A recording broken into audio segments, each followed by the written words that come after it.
Vajpayee, right? First, I must seek your apology because I am neither a dancer, nor a dance critic, nor a dance historian, nor a scholar of dance.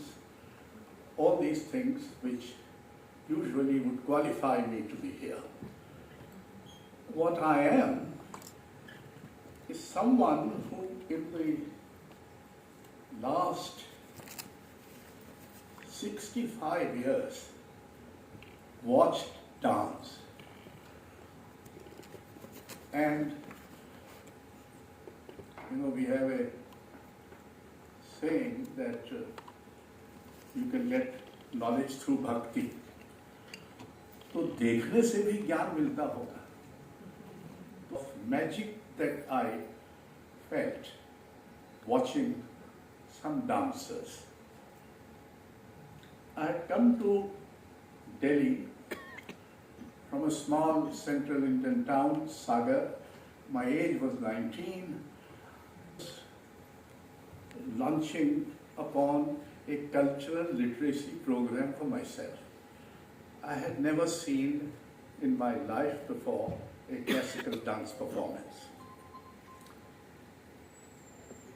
Those days, we had only 2 places, or perhaps 3, of performances. One was Sapru House, the other one was IFEX. So news came that Bala Saraswati is going to dance in IFEX. With some difficulty, because if you come in the evening to watch the performance, you will miss the dining hours in St. Stephen's. So you have to make arrangements for your dinner as well. And I was not such a well endowed person in terms of money. So my fellow Stephanian hostlers used to sell their empty beer bottles and raddi and raise some money so that I can go by the bus. So I went to IFAX. And when Bala Saraswati came on the stage, I was almost horrified because she was kind of fat. She was putting a sari, appeared to me rather crumpled. And I said, oh God, this is Bala Saraswati.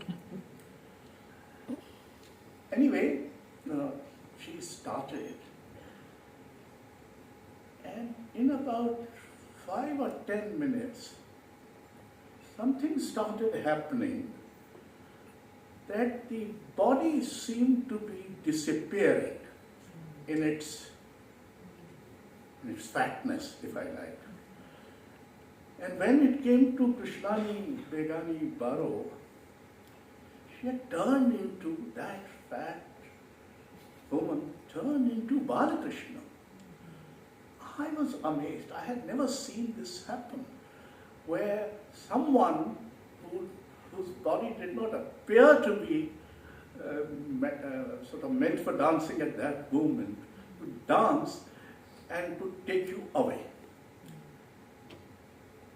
The second one was in Sapru House. I got a bit delayed and the performances started. There was a young girl dancing. Since I was studying in St. Stephen's, doing my English MA, and I had come from a small town, so there was a package of arrogance that I was carrying with myself. So I first thought maybe Vedantam Satyanarayan Sharma, disciple, is dancing in the beginning, and perhaps he will come later. I didn't ask who is dancing. And the performance went on for 2 hours. It was a wonderful performance. There was a young woman dancing. And as a young man, I had an eye for young women. So I And I wouldn't ask, and the announcements will be, now there will be Manduk Shabdam or whatever. Name was not given. Before the final item, it was announced, Vedantam Satyanarayan Sharma concludes his recital with whatever.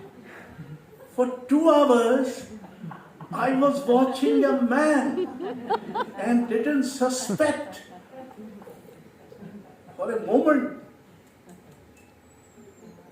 The third was Yamani Krishnamurti. Among many of my dubious distinctions, one of them is that I started the Khajuraho Dance Festival. And those days, for a couple of years, 3 years, we were inside the temple complex. And I think it was the second Khajuraho Dance Festival with Yamini Krishnamurti. I suggested to her that you come out of the Gandarya Mahadev. And Yamini was tall, and Gandarya Mahadev sort of. From there, when she came onto the stage, it appeared as one of the statues of the Gandarya Mahadev. Sculptures have walked and started dancing. So that was another magical moment. The fourth one was, although perhaps Kuriyattam is not exactly a dance form, it's also a theatrical form. Mani Madhav Chakyar. We had given him Tulsi Samman on behalf of Government of Madhya Pradesh, and I took him to Kalidas Academy in Ujjain. We had a workshop, and it was being conducted by Habib Tanveer, Vijaya Mehta, and all these people. And by the time Mani Madhav Chakyar was 80 plus, he sat with some difficulty on a chair, and he was half bare-bodied. And I could see in the audience a kind of I was thought to be a mad guy, So they'll say, "Aap dekho Ashok ji kisko le aaye hain." And this was not merely the feeling in the ordinary audience, this was also the feeling in Habib Tanveer and Vijaya Mehta. And then Mani Madhav Chakyar started. And there was this chenda, whatever it is called, just one instrument. And for 45 minutes, and he did everything with just the torso and this and eyes. Nobody could take his or her eyes away from the face of Mani Madhav Chakyar. And after it ended, Vijaya Mehta and Habib Tanveer came and touched his feet. That was another magic. There used to be a Vasant Habba festival in near Bangalore, where Nrityagram created by Pratima Bedi. So once I got invited there, and Vijay Kichlu and I were there. And it was there for the first time that Birju Maharaj and Kelu Charan Mahapatra had a Jugalbandi. Kelu Babu,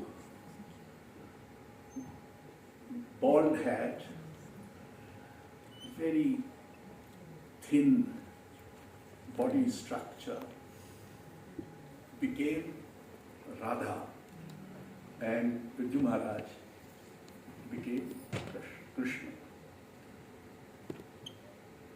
And again, this man, Kelu Charan Mahapatra, old, 10 years older than perhaps elder to Birju Maharaj and all that.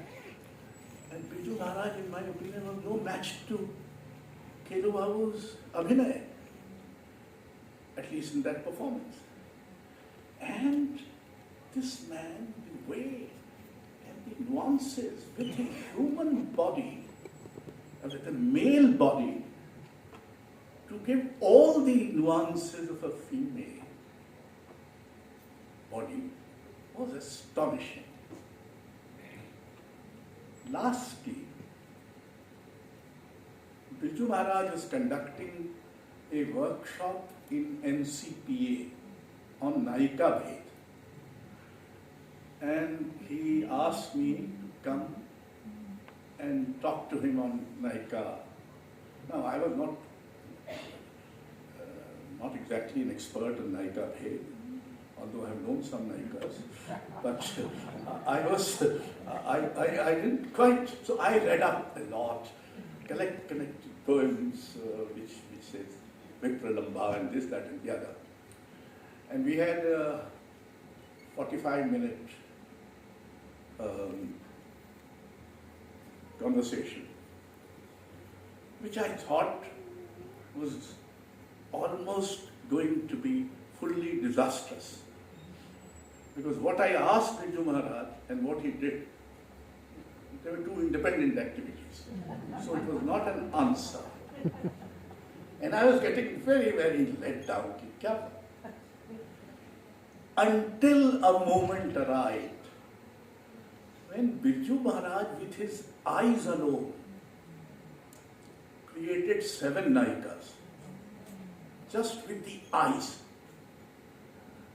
I was astounded that here is this man who was not being able to answer, मैं उनको पद्माकर का पद सुना रहा हूँ, मैं उनको ठाकुर का कवित्व सुना रहा हूँ, and suddenly, so these are the magics that I have felt. There are many more I want to. Now,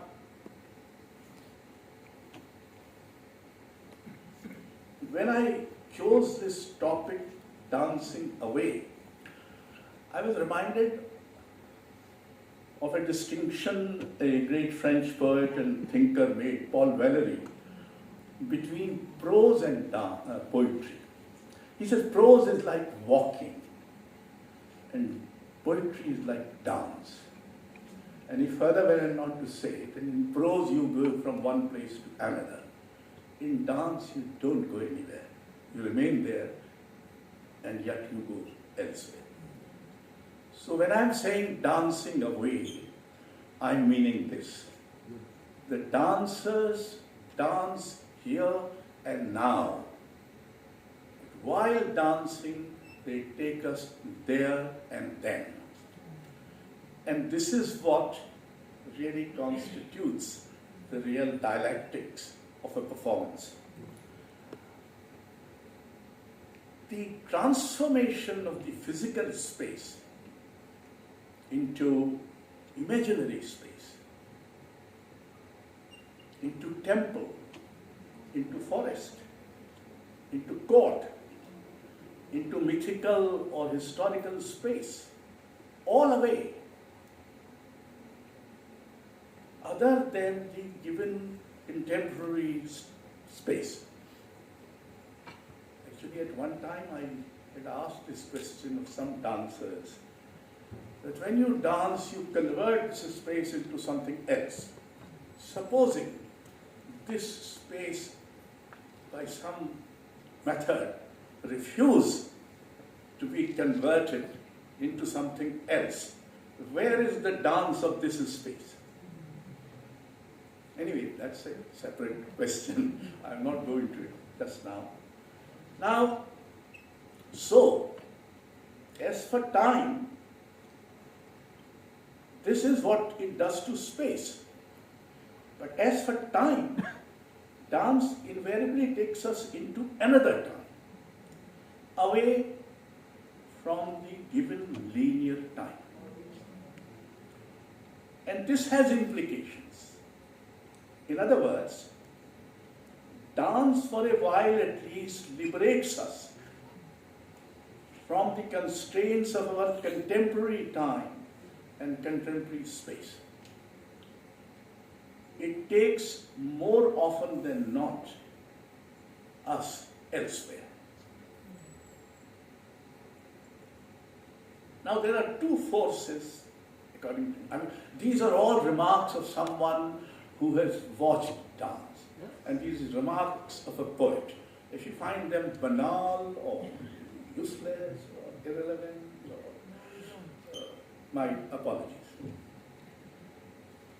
There are two forces operating together in a dance performance. And this is all about classical dance, no other. One is memory as space, and the other is memory as time. What happens, according to me, in dance is these two memories are ignited. Memory of time and memory as space. And in some sense, dance discovers for us the simultaneous plurality of existence, plurality of desh and plurality of kal. And therefore, a single dancer, through her singularity, creates plurality. Is just as Bala Saraswati became Balakrishna, just as Gelu Babu became Radha, just as eyes of Birju Maharaj became Naikas of various kinds. So there is a singular dancer, and this is the magic. And there are, of course, Indian performances where the same person comes here and there. I remember in my early boyhood, we had a Ram Leela come to our mohalla, and there used to be harmonium players singing chopais of Ramcharit Manas, and said some people, two of Ram and Lakshman took a round and just moved like that, and the verse, which was Kishkinda Parvat Niraya. So you are in Kishkinda? I was quite amazed. Kishkinda again? At that time I did not realize. But this is what dancers keep on doing all the time. Just make a move and you are Krishna, and just another move, you are Radha, or whatever. So, eko ham bahusyam. If you want any example of this in actual art, it is dance, where one person becomes so many. Anybody as a dancer, therefore, cannot but perform a leela of the plural. You see, it is bahulta ki leela hai. And therefore, if any dancer, true to her calling, cannot and should not support any politics, any culture, any regime which insists on singularity. Because singularity of this kind is nothing to do with dance. Dance is the plurality attained by singularity. But without plurality, singularity would mean nothing. Also, dancer becomes many things, not merely a god, a goddess, a devotee, a bird, an animal, a tree. Now, by this,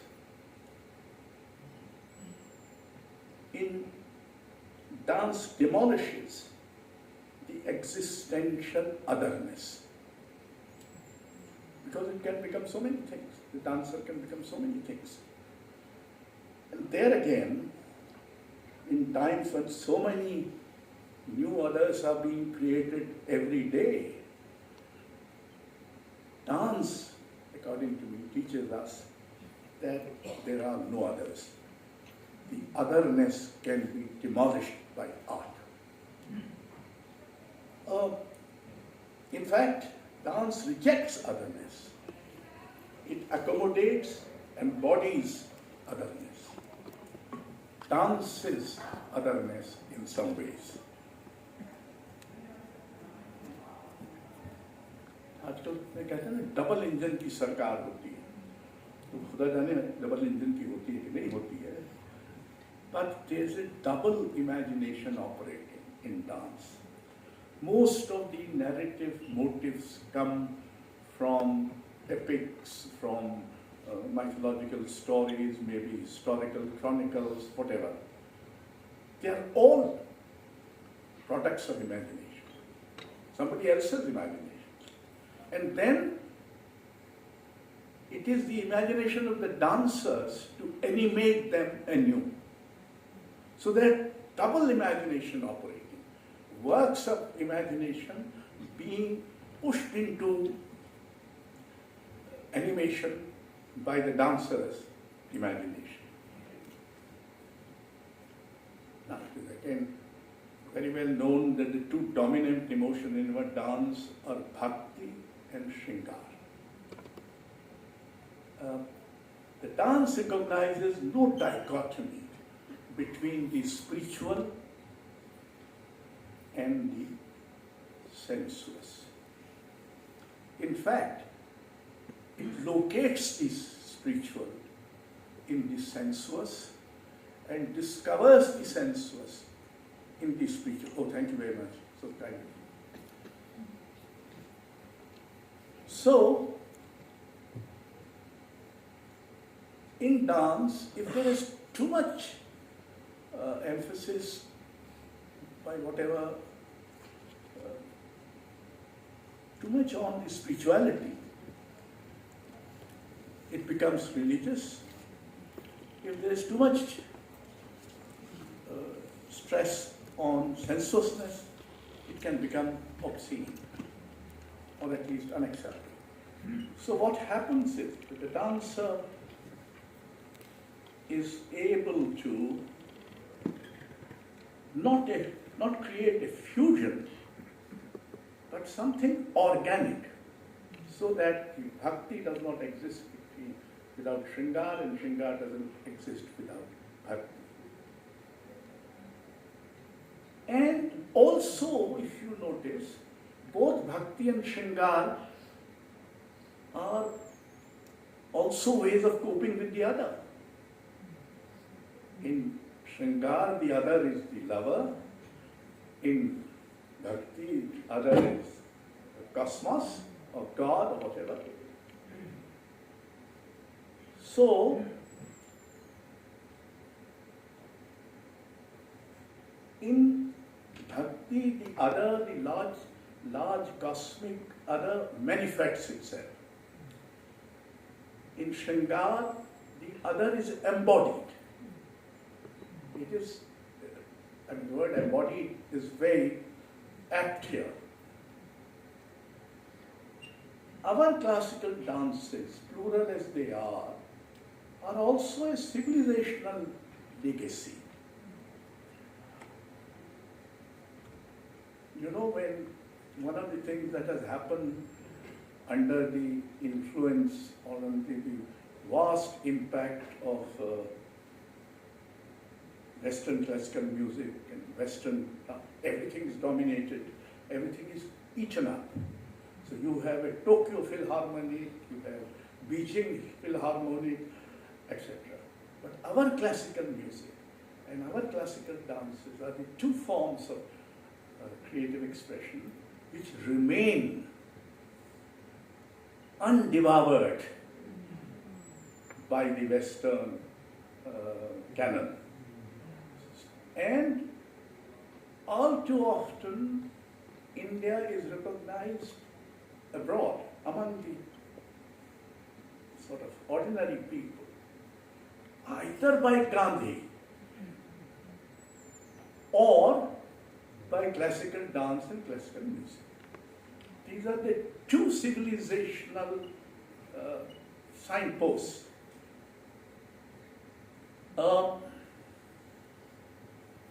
Is selectively evoked to promote violence and hatred, dance evoked a rich, humane, civilizing and humanizing past. A past whose glory is embedded and rooted in plurality. As I said, there are many moments in a dancer's body when the concrete present body becomes abstract, absent body. Tatkar in Kathak.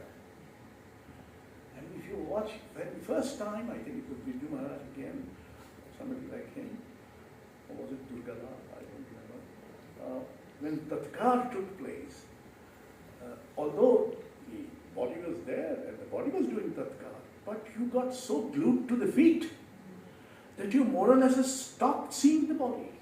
You're seeing only the feet. This is total abstraction. The body has been abstracted out, in a sense. And in another sense, what is being done has no narrative motive or element. It is pure dance. And you know the story, whether it is true or not. When Natya Shastra was written out, Bharat Muni presented it to Shiva for approval, going through. And Shiva seemed to have read through or whatever, and said, "Ke isme tandu jodo, add tandu to it." Tandu at that time was a non-narrative, abstract dance. Now, Natya Shastra is about theatre, basically. How do you add tandu, which is totally abstract? There is no narrative element, there is no action-reaction, which is necessary for theatre. So Bharat Muni got very puzzled. But he was a Muni, and here was Shivagya, so you can't possibly avoid that. So what he did, he said, yeah, tandu will be there, but it will be Shobha. So in one sense, it was added, the abstract form was added as Shobha to the Natya Shastra, in Natya Shastra. Appearance and disappearance. The moment it is appearing is also the moment of its disappearance. And the greater the dancer, the greater would be the tension. And what you ultimately connect when, how do you see it may be a gesture, it may be a bhangima, it could be a moment, a glance, a hasta, whatever. But as it appears, it disappears. In a sense,